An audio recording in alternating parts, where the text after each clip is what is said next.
Hi folks and welcome back to the channel. Early in the month of July I took a little trip down to Norfolk to help out with a friend's music festival. Of course I had to take advantage of this opportunity and I put some rods in the car as well to do some fishing. Fishing in Norfolk brings back a lot of fond memories for me. As a child, it's where I first started to fish many years ago now, catching little minnow and things like that on the River Wensum.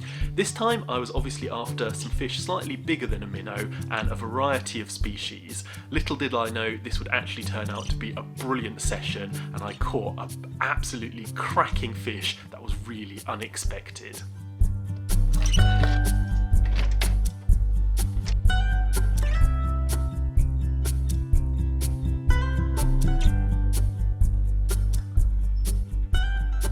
First on the fishing agenda was Tench, and I knew just the lake to go to. This lake is quite large, but it has a really good head of tench. That doesn't mean they're easy to catch, however. I turned up and got my bivvy pitched up. I was going to be doing an overnighter on this lake to maximise my chances. Well, that's it. We've got our rod set up and we're out fishing, probably halfway across the lake, I'd guess. I found a nice clear spot that seemed quite good. There's a bit of weed to the right and it's very clear to the left. So I've got the rods in that kind of gap there. Topped it up with a little bit of bait with the spod rod over the top, but also put in some feeders as we went along as well, just to get that bait really nice and down. And now it's just coming around to 7 o'clock, so the complex is all closing up, and yeah, we'll be locked in and the night fishing can begin. It's nice and quiet on this lake actually, there's not too many people fishing, so I'm hopeful that we can get some tench over the night.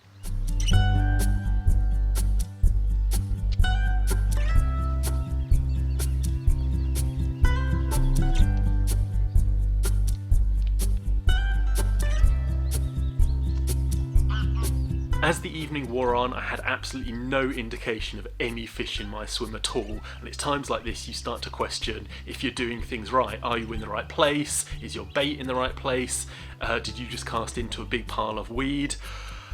I rebaited a few times and double checked and everything seemed to be good. So I went to sleep, hoping for a bite in the night.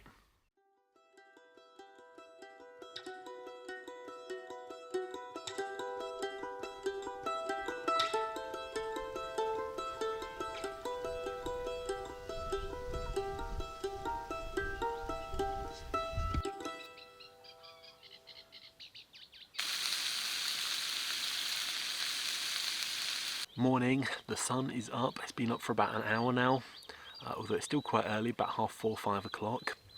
I only had one bite in the night, about 2:30 I think it was, and by the time I managed to get to the rod and pick it up, all I reeled in was a big ball of weed.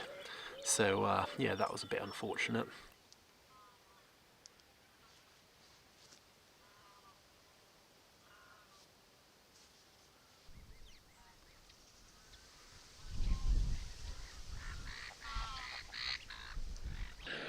Well, we're finally in.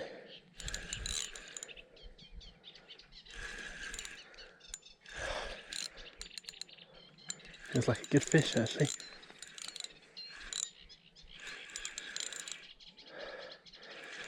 Yeah, some nice big head shakes there. Just gonna get it up and over these weeds now. Hope it doesn't get in the weed. Yeah, there it is. Nice fish. No, not through my other line. Oh, that's fine. Yeah, nice little tench that.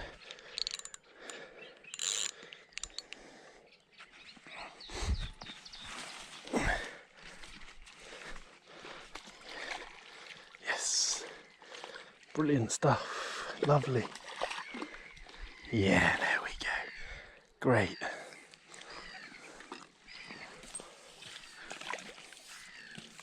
Well, finally we're into a fish, and it's a really nice tench actually. It's a lively one, but there it is. A really nice 4 pound 1 ounce tench there. Beautiful dark colours, a really chunky short fish. Really happy to get this one about 5:30 in the morning after fishing all night. We're going to get this guy back in the water resting and then slip him back to his home.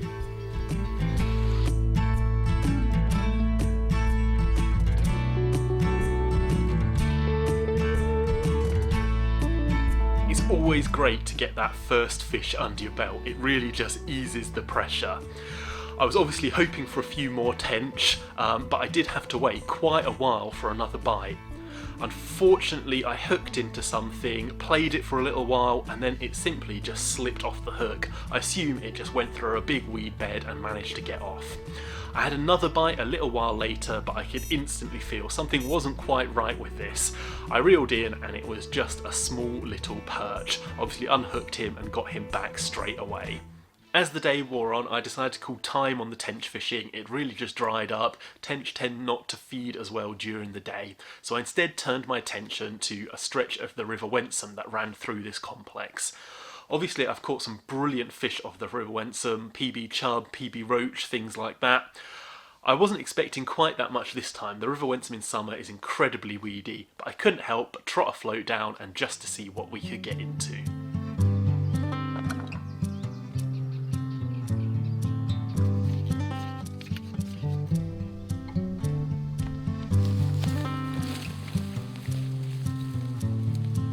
Well, I picked this swim to kick off in. It looks absolutely brilliant. It's a little bit deeper, a little bit pacier, and there's a really nice overhanging willow on the opposite bank. I've clipped on my plummet, so we're going to get a quick depth and then get fishing, get some maggots in and get trotting down.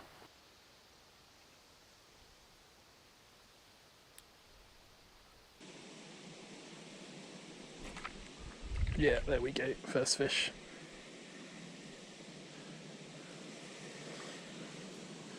Looks like a little chub there. Well, a lovely little Wensum chub there for the first fish. A tiny one, but a couple of trots down, and this guy decided he wants it. I'm going to throw him back and try and get a much, much bigger one.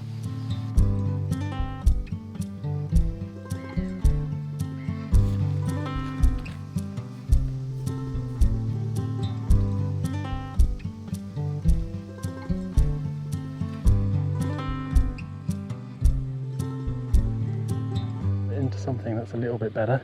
Oh, it's a perch. See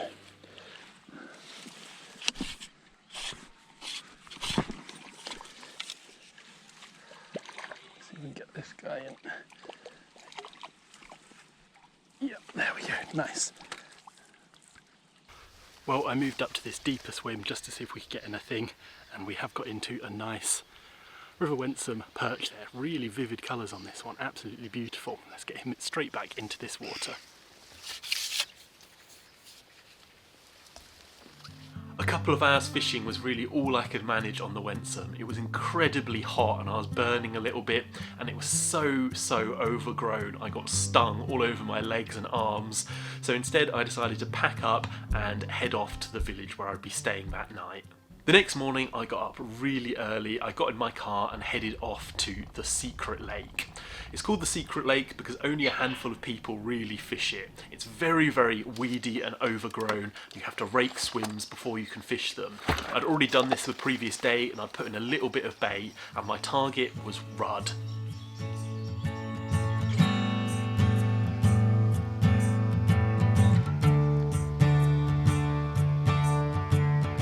Well, it's first thing in the morning and I've dropped down to this pond, this lake I should say. I'm just going to get the depth and I'm going to fish it on the centre pin and float. A little bit of traditional tactics now. I'm just going to flick over to that spot, get the depth, and then start feeding it a little bit, with just some maggots probably, and then see if we can get into a few rudd today.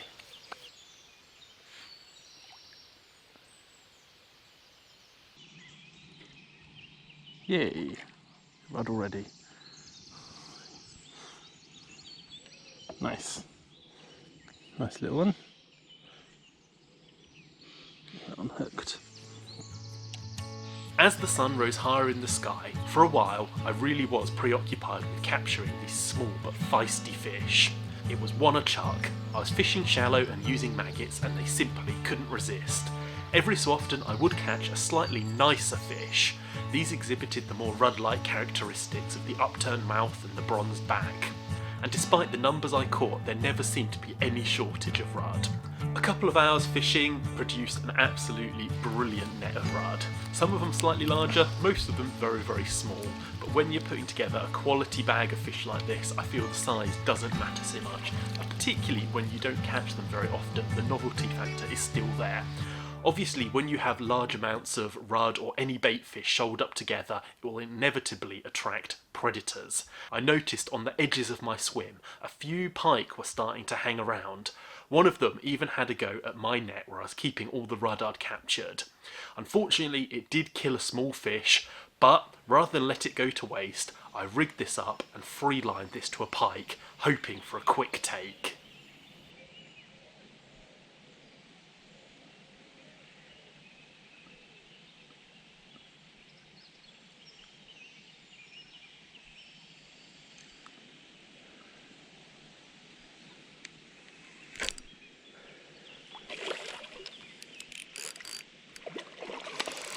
Yeah, we got him. We got him. Yeah. There we go. In the net. Brill. Whew. At last. Well, there it is, a really nice little jack pike there. Possibly seems to be blind in one or maybe both of his eyes. So this guy is just going straight back in the water now for a rest, and then we'll slip it back. After capturing this first pike, I had a go at another one using some lures. I rigged up a lure that I'd actually made quite a while ago in the hope that it would do the business and land me a second pike. Yep, we got it. We got it. Yes, amazing.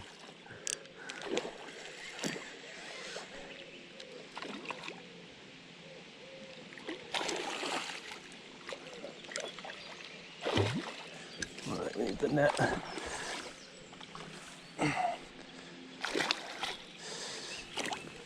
Yeah, brilliant, absolutely mega. Well, there it is, another nice pike there, a very dark fish, but really powerful in absolute contrast to the other one we caught. Anyway, let's get this guy back in the water and then slip back.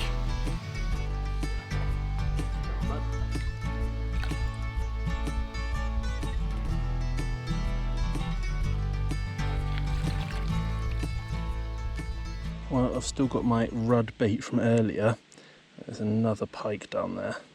So, click this on and see if we can get it on with this.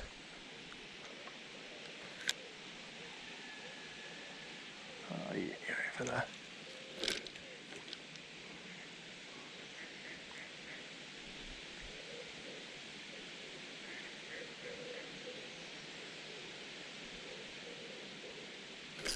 Yep, we're in.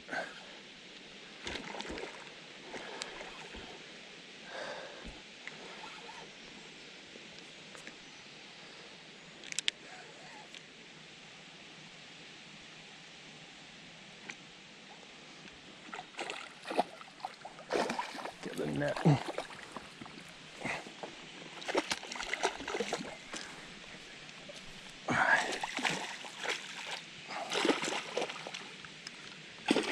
There we go.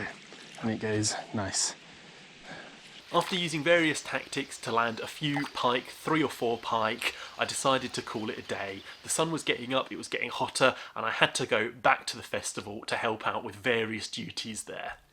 Throughout the day and into the evenings I would be busy with the festival, but in the mornings I'd make sure to get up early, and I wanted to fish particularly a tiny stream. I'd seen some really good looking fish in this stream, surprisingly. The little chalk streams of Norfolk can be very, very surprising in what they hold, and this one was no exception.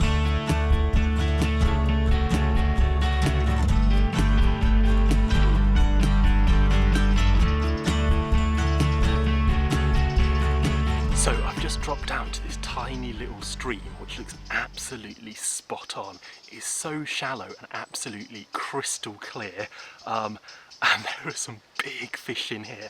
I've seen some quite large trout, they look like some brownies, and there's 2 absolutely clonking grayling floating about as well.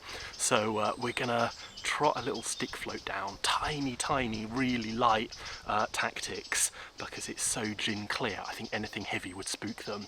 But if we get a fish on, oh, this is gonna be so good.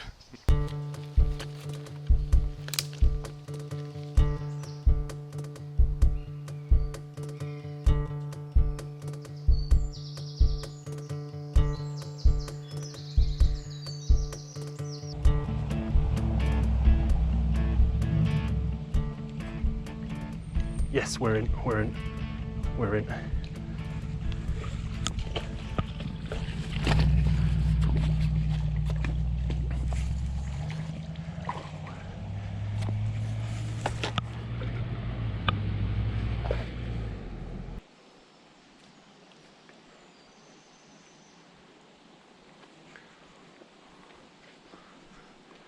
Well, just to explain what happened, I was feeding maggots little and often, and a big male grayling was absolutely wolfing them down.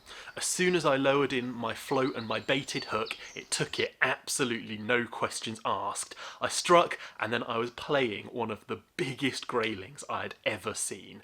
I tried manoeuvring to net the fish, but my line just got caught in a branch on the opposite side of the bank, and that slight interruption in pressure just allowed that grayling to slip off, and I saw the biggest fish, the biggest grayling I'd ever hooked, just slowly slide away back under the snags.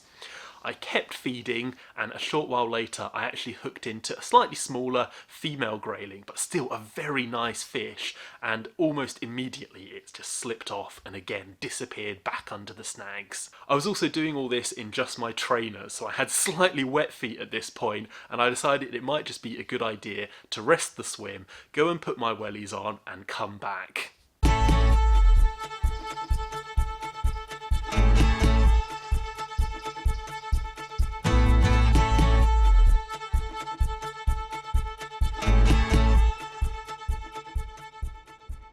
Yeah, we're in.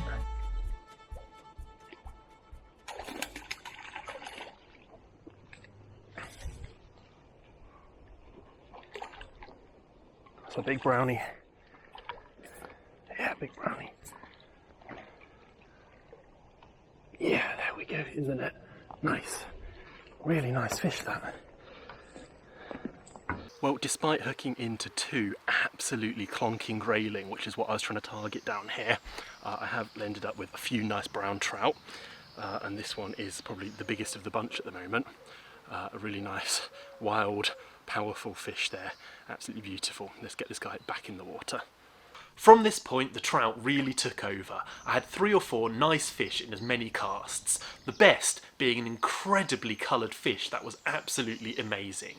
Eventually, I did, however, manage to tempt a grayling back out from under the snags. Waiting patiently, I eventually sight cast to it, crossing everything that it would take the bait before a trout could rush over and beat it to it.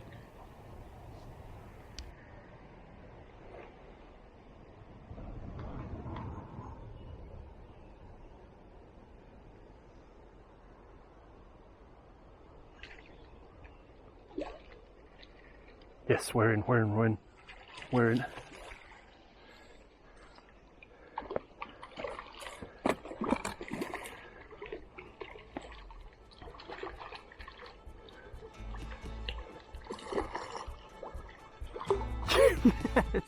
Yes, at last. Yes. Absolutely brilliant. Mega. Oh. Well, I finally did it after a couple of attempts and landed this absolutely brilliant grayling there, easily my personal best. And what an absolute monster of a fish for this tiny little stream we've been fishing. I'm over the moon to get this fish. He's obviously keen to return to the river, so we'll rest him up and slip him back when he's ready.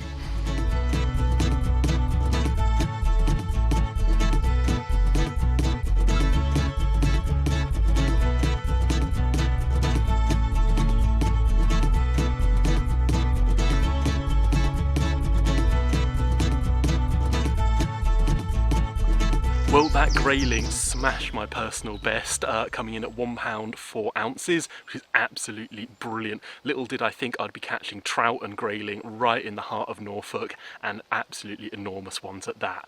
I'm going to call it a day. You just end on a high, don't you, when you've caught a fish like that, and get my car packed up.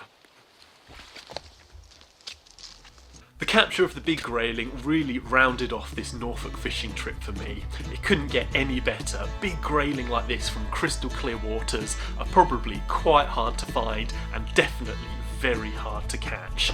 On this trip I'd caught tench, I'd caught rudd, trout, pike, big grayling. You couldn't ask for more from one trip. I was going home a very, very happy angler. I really hope you have enjoyed this episode. If you have, please remember to do all the usual things. Go down below, leave a comment, let me know what you enjoyed. Have a think about hitting the subscribe button if you haven't subscribed already. This means you can stay up to date with videos as I release them. Also, give it a thumbs up. It always helps me out to let me know if people are enjoying the videos. I hope, as always, to see you in future content, and thanks again for watching.